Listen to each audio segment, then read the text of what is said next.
أعوذ بالله من الشيطان الرجيم. بسم الله الرحمن الرحيم.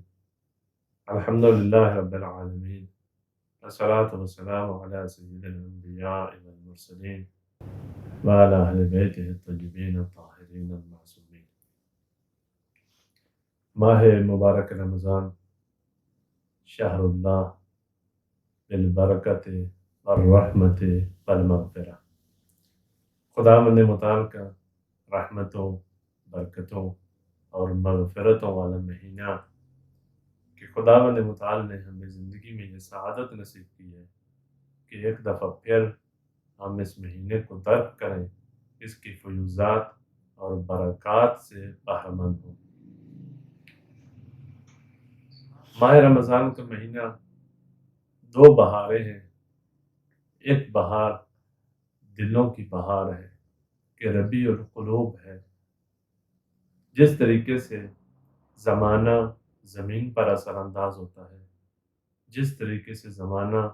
ماحول پر اثر انداز ہوتا ہے، جس طریقے سے زمانے کی برکت سے اس سورج و چاند، سورج و زمین کی حرکت کی وجہ سے فصلیں اور فصول اور موسم تبدیل ہوتے ہیں، اسی طریقے سے اس کا ایک اثر زمانے کا انسان کے وجود پر بھی ہے کہ انسان کے وجود میں تبدیلی آتی ہے۔ اور جس طرح بے عین ہی جس طریقے سے اس زمانے کی حرکت سے زمین پر ایک ایسا موسم آتا ہے کہ وہ زمین بیج کو قبول کرنے کی صلاحیت رکھتی ہے، اور اس کے علاوہ وہ موسم نہیں ہوتا، اسی طریقے سے دلوں پر بھی ایک ایسا موسم آتا ہے کہ وہ دل ایک زمانے میں اس حالت میں ہوتے ہیں کہ وہ ہدایت کا بیج کاشت کر سکتے ہیں، ان میں ہدایت کو قبول کر سکتے ہیں۔ اور یہ مہینہ ماہ رمضان کا مہینہ ہے، فرمایا ربیع القلوب ہے، دلوں کی بہار کا مہینہ ہے۔ یعنی اس مہینے میں، سال کے اس موسم میں، اس زمانے میں مومنین کے دل یہ صلاحیت رکھتے ہیں کہ ہدایت کا بیج ان میں کاشت ہو، اور یہ بہت مہم ہے۔ اور یہ ربیع القرآن ہے، دوسری اس کی خصوصیت کہ اس مہینے میں یہ آمادہ دل یہ قرآن کو قبول کرنے کے لیے آمادہ ہوتے ہیں۔ قرآن جو سراسر ہدایت ہے، سراسر واعظ ہے، نصیحت ہے۔ ماہ رمضان میں بس دو چیزیں ماہ رمضان کی مناسبت سے بہت مہم ہیں۔ ایک ماہ رمضان کے میں قرآن مجید کی تلاوت، قرآن مجید کا فہم، قرآن مجید کا ادراک، قرآن مجید کو سمجھنا، قرآن مجید میں غور کرنا، تفکر کرنا، تدبر کرنا، یہ مہم ہے۔ اور پھر اس مہینے میں اگر وہ تدبر اور تفکر ہو تو انسان وہ سیر کر سکتا ہے کہ جو دیگر مہینوں میں انسان کے بس میں نہیں ہے، انسان کی وسعت میں نہیں ہے۔ اسی وجہ سے ہم نے اس دفعہ ماہ مبارک رمضان میں قرآن مجید کی ایک سورہ مبارکہ لقمان کا انتخاب کیا ہے کہ سورہ لقمان اپنی، جیسا کہ قرآن مجید کی ہر سورت کی کوئی نہ کوئی خصوصیت ہے، سورہ لقمان کی ایک برجستہ خصوصیت یہ ہے کہ سورہ لقمان میں ایک بزرگ، ایک تجربہ کار انسان، ایک جہان دیدہ انسان، ایک باشعور باپ اپنے جوان بیٹے کو بیان کر رہا ہے، نصیحتیں کر رہا ہے، اور یہی نصیحتیں ہمارے معاشرے کے جوان کے لیے مشعل راہ بن سکتی ہیں کہ جس طریقے سے یہ جوان قبول کرتا ہے اپنے باپ کی نصیحت کو، اس سے بلکہ اس سے بڑھ کر امت رسول اللہ نصیحتوں کو قبول کرے۔ اور خداوند متعال کو یہ بات اتنی پسند تھی، یہ حضرت لقمان کی باتیں اپنے بیٹے کے ساتھ اتنی زیادہ پسند تھیں کہ خدا نے وہی انداز لقمانی بھی اس صورت میں ذکر کیا ہے، اور ان نصائح لقمانیہ کو بھی اس صورت میں ذکر کیا ہے۔ اور یہ بہت مہم ہے، یہ آج کی نسل کے لیے بہت مہم ہے کہ وہ معارف کہ جو اس سورہ مبارکہ میں آئے ہیں، اور خداوند متعال نے ان میں سے بعض معارف کو حضرت لقمان کی زبان سے بیان کیا ہے۔ یہ سمجھنا، اس مہینے میں قرآن کی تلاوت بھی ہوگی، قرآن کا فہم و ادراک بھی ہوگا، اور اس مہینے کا ایک ادب اس کو بھی ملحوظ خاطر رکھا جائے گا کہ کس طریقے سے ہم قرآن کو سمجھیں، کس طریقے سے سورہ لقمان میں تدبر کریں، تفکر کریں۔ سورہ مبارکہ لقمان یہاں سے شروع ہوتی ہے، وہ سب سے پہلی آیت الف لام میم ہے، اور یہ وہی حروف ہیں کہ جن سے قرآن کا آغاز ہو رہا ہے۔ یعنی ہم یوں کہیں کہ جس طریقے سے قرآن کا آغاز ہوتا ہے، سورہ مبارکہ لقمان کا بھی آغاز اسی طرح ہوتا ہے۔ الف لام میم جانتے ہیں کہ حروف مقطعات ہیں۔ حروف مقطعات ان حروف کو کہتے ہیں کہ جن حروف کو خداوند متعال نے اس مل حکیم علیم نے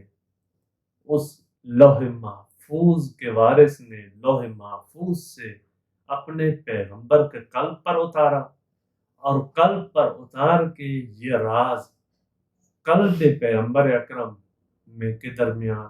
اور اس ذات کے درمیان ہے، یا اس سے بڑھ کر ہو تو وہ راسخون فی العلم اور ان کے وہ جو خاص شاگرد ہیں، جو ائمہ معصومین ہیں، چہاردہ معصومین ہیں، وہی جانتے ہیں۔ اس کے علاوہ ان صورتوں کے راز سے، ان الفاظ کے، ان حروف کے راز سے کوئی انسان حد عقل باخبر نہیں ہے۔ کوئی انسان، کوئی عاقل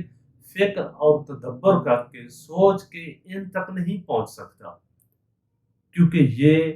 معلوم نہیں ہے کیسے ہے۔ البتہ اتنی بات ضرور ہے کہ یہ بے معنی نہیں ہے، بے ربط نہیں ہے، کیونکہ حکیم علیم کا قول ہے، کیونکہ خداوند متعال کا قول ہے، کیونکہ احسن القول ہے، کیونکہ کتاب کریم ہے، لہذا لغو نہیں ہے، بے معنی نہیں ہے۔ معنی ضرور ہے، لیکن وہ معنی کیا ہے؟ کسی مسرت کی وجہ سے پوشیدہ ہے، معلوم نہیں اس کا معنی کب ظاہر ہوگا۔ لیکن ایک مطلب، کیونکہ جو بھی انسان قرآن کی بارگاہ میں حاضر ہوتا ہے وہ قرآن سے بے بہرا نہیں رہتا، وہ کچھ نہ کچھ سیکھتا ہے، سمجھتا ہے، اسے کچھ نہ کچھ ضرور ملتا ہے۔ بعض علماء نے اپنی ذوق، یہاں پر کہیں کہ اپنے ذوق سے استفادہ کرتے ہوئے ان الفاظ کو جوڑا ہے اور ان سے ایک جملہ بنایا ہے، کیونکہ اگر مقررات کو آپ نظر انداز کر دیں تو یہ 14 حرف بنتے ہیں، اور ان 14 حروف سے ایک جملہ بنایا ہے، ایک جملہ اتخاذ کیا ہے۔ وہ منسوب ہے یہ ملا محسن فیض کاشانی کے ساتھ، کہ فرماتے ہیں کہ اگر البتہ اور بھی بزرگان ہیں جنہوں نے یہ نقل کیا ہے، جیسے زرکشی ہیں علوم قرآن میں جو بہت تبحر رکھتے ہیں، اور بھی بہت سارے بزرگان ہیں، لیکن ایک جو مطلب ملا محسن فیض کاشانی نے نقل کیا ہے وہ یہ ہے کہ صراط علی حق نمسکہ، یعنی اگر ہم ان حروف مقطعات جو 14 ہیں، وہ 14 کا عدد ایک اہمیت رکھتا ہے خاص، کہ یہ تکرار کو حذف کر کے 14 بنتے ہیں، اور ان 14 کو اگر جوڑا جائے تو یہ 14 مل کر راہ علی کی رہنمائی کرتے ہیں۔ اور ہاں اسی طریقے سے ہے، یہ 14 کی خصوصیت یہی ہے کہ یہ راہ علی کی طرف انسان کو لے کر جاتے ہیں، کیونکہ ان 14 میں جو مرکز و محور ہے رسول اللہ کے بعد، وہ امیر المومنین صلی اللہ علیہ وسلم کی ذات ہے۔ فرمایا کہ اگر ان 14 حروف کو آپس میں جوڑا جائے، ان سے ایک مفید جملہ اتخاذ کیا جائے، لیا جائے، تو ایک جملہ یہی بنتا ہے کہ صراط علی حق نمسکہ، کہ علی کا راستہ حق ہے، علی کا راہ سچ ہے، حق ہے، نمسکہ، ہم اسے لیں گے، پکڑیں گے، اتخاذ کریں گے، ہم اسی راہ سے تمسک کریں گے اور ہم اسی راہ پر چلیں گے۔ صراط علی حق نمسکہ، علی کی راہ حق ہے اور ہم اسی راہ کے راہی ہیں۔ باقی صورتوں میں، باقی اس سورہ کی جو آیات ہیں ان کو ہم انشاءاللہ بعد والے کلپ میں آپ کے لیے بیان کریں گے۔ توجہ فرمانا اور ہمارے ساتھ رہیے گا۔ السلام علیکم ورحمۃ اللہ وبرکاتہ۔